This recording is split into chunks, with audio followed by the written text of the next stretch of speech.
Good morning everyone, good morning my video session. आप सभी दर्शकों का मेरे यूट्यूब चैनल में हार्दिक स्वागत है। सबसे पहले तो मैं आप सबसे क्षमा मांगना चाहूँगी कि मैं काफ़ी टाइम से यूट्यूब पे उपस्थित नहीं थी, सोशल मीडिया प्लेटफॉर्म पे उपस्थित नहीं थी। इसका रीज़न मेरे कुछ फैमिली इश्यूज़ हैं, लेकिन मैं वापस आ गई हूँ और आज मैं आप सबका ज़्यादा समय ना लेते हुए मैं आप सबको सीधे ही टॉपिक पे अपन चलते हैं, जो कि है थायराइड डिसऑर्डर्स। जैसे कि हम सब जानते हैं कि हमारी जो थायराइड ग्लैंड है उससे जो हार्मोन रिलीज़ होता है दैट इज़ थायरॉक्सिन TSH, और हम ये जानते हैं जब इसका असंतुलन हो जाता है तो हमें कई तरह की बीमारियों से ग्रसित होना पड़ता है, जैसे कि हाइपोथायराइडिज्म, यूथायराइडिज्म एंड हाइपरथायराइडिज्म।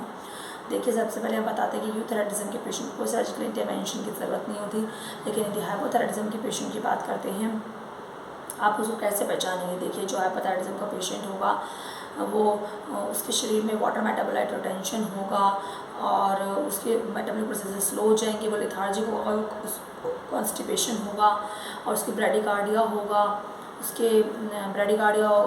और उसका वज़न स्लोली बढ़ना शुरू हो जाएगा। अब ये बहुत ही फैटल कंडीशन है। इसके लिए यदि आपको ज़्यादा आपने इसको देर तक इसको ढील दी और इसको ट्रीटमेंट नहीं कराया गया तो the patient can go in serious condition myxoedema coma and death. लेकिन हम बात करते हैं दूसरी कंडीशन हाइपरथायराइडिज्म की। यदि आपका जो पेशेंट वो थायराइड क्राइसिस में नहीं बल्कि हीट इंटॉलरेंस में है यानी थायराइड स्ट्रोक में है, तो उसको 1 से 2 दिन लग सकते हैं कूल डाउन करने में। इसको आप पेशेंट को कैसे पहचानेंगे। पेशेंट में डायरिया होगा, टैकिकार्डिया होगा, हीट इंटॉलरेंस होगा, हाइपरपैरेक्सिया होगा। और अब हम बात करते हैं क्या क्या टेस्ट कराने चाहिए। थायराइड हार्मोन लेवल चेक कराना चाहिए, T3, T4, TSH। आपको serum protein, serum electrolyte check कराना चाहिए, radionucleotide scan to study the gland कराना चाहिए। साथ ही साथ मैनेजमेंट क्या करना चाहिए, inter and post operative management और करना चाहिए। साथ ही साथ आपको वाइटल पैरामीटर्स हैं, blood pressure, pulse, body temperature, ये रेगुलेट करने चाहिए। साथ ही साथ आपको ये देखना चाहिए यदि हाइपरथायराइडिज्म का पेशेंट है उसकी स्थिति को रिकवर करने के लिए थायरॉक्सिन हार्मोन दीजिए, क्योंकि उसकी जो स्थिति है वो डिप्रेसिंग स्टेट है। उसकी दिल की धड़कन भी कम चल रही है, लेथार्जिक भी है, कॉन्स्टिपेटेड भी है, उसका वजन भी स्लोली बढ़ रहा है। तो उसमें आपको उसको रिकवर करने के लिए कैसे मैनेज करेंगे, थायरॉक्सिन हार्मोन देंगे। और हाइपरथायराइडिज्म के पेशेंट को मैनेज करने के लिए आप जो है हाइपरथायराइडिज्म के पेशेंट को मैनेज करने के लिए IV फ्लूइड्स देंगे, ग्लूकोज, जिससे कि वो कूल डाउन हो सके।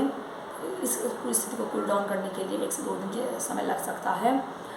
क्या मेरा आपसे अगला प्रश्न ये है कि क्या थायराइड डिसऑर्डर्स के पेशेंट भी दांतों की समस्याओं से ग्रसित हो सकते हैं। तो जी हाँ, जो थायराइड डिसऑर्डर्स के पेशेंट होते हैं वो भी दांतों की संबंधित समस्याओं से ग्रसित हो सकते हैं। जैसे कि हम सब जानते हैं थायराइड डिसऑर्डर्स की कंडीशन में हमारे मसूड़े, हमारे मुंह की ओरल हाइजीन पोर हो जाती है, मसूड़े में सूजन आ जाती है, उनमें से ब्लड डिस्चार्ज होने लगता है। और यदि कोई हाइपरथायराइडिज्म का पेशेंट टेंडिस से ट्रीटमेंट के लिए जाता है तो उसके घाव भी बहुत देर से भरते हैं। यदि हम उसकी जीभ को स्टडी करते हैं हाइपरथायराइड पेशेंट के, तो उसकी जीभ सूखी, मटमैली और दर्दनाक होती है। और यदि हम बात करते हैं उसके ऑल ओवर फेशियल प्रोफाइल की, तो उसका मुंह जो है फूला हुआ महसूस होता है, वजन स्लाइटली बढ़ने लग जाता है, ब्रैडिकार्डिया उसको हो जाता है, दिल की धड़कन उसकी कम चलने लग जाती है, कॉन्स्टिपेशन उसको रहता है, वो डिप्रेसिंग कंडीशन में रहता है, इफेक्ट उस पर रहता है डिप्रेसिंग इफेक्ट, वो पेशेंट लेथार्जिक रहता है। तो ये सारी कंडीशंस हमको देखने को मिलती हैं।